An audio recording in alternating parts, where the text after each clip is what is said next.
Thanks for taking part in the Extreme Leadership video program. The program has been designed with a 70-20-10 model of learning that was developed based on research by Michael Lombardo and Robert Eichinger at the Centre for Creative Leadership. So we've applied this concept in the following way. Listen to the idea.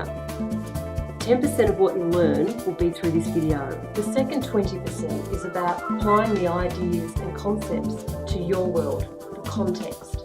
So I'll give you the idea and I'll give you the concept, and in this second stage you'll then apply it to what you know. And the final stage is where you put it all together and you actually test it and apply it. So you take the concept and the context of your world, put it together and then apply it in your world. And each day you'll learn much more by doing.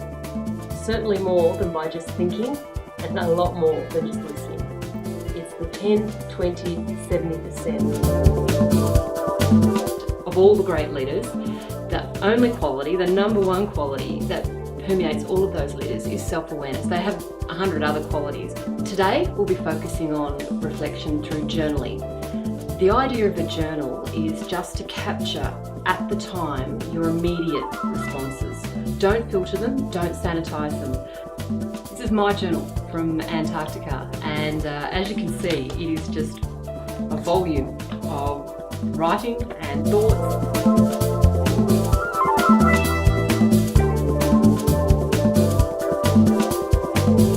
Asking yourself these higher thought questions are a sign of a great leader.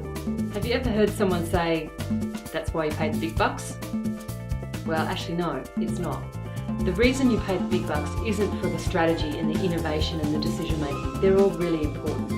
What separates a great leader from the rest is the ability and the self-awareness to understand the importance of moments, of interactions and moments.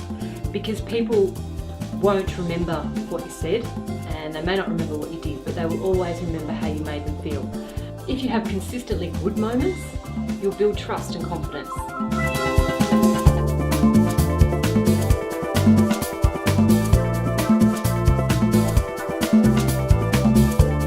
Always better to regret what you did than regret what you didn't do. I reckon, apart from having a child, there's not a decision you can make that isn't reversible. It's based on asking two questions. What are the benefits and what are the risks?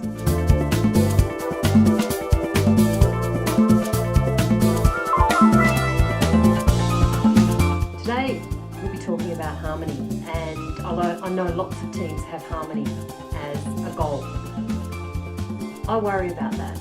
I think it's far better to have respect and performance over harmony. The reason I say that is when a team is striving for harmony, when that's their main goal, often behaviour goes underground. It still happens, but it goes underground.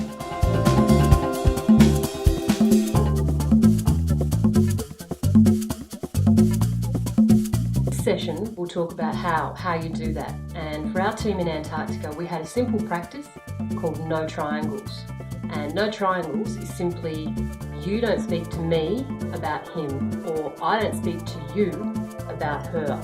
There are no triangles. You hear about it, it distills back to you and filters back, and then you'll be scared to face them again.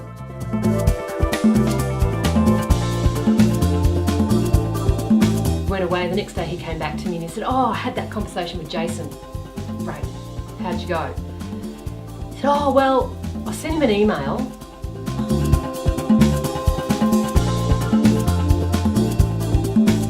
Today's session number 9, is all about the Baker Moors. Yep, you heard it, the Baker Moors.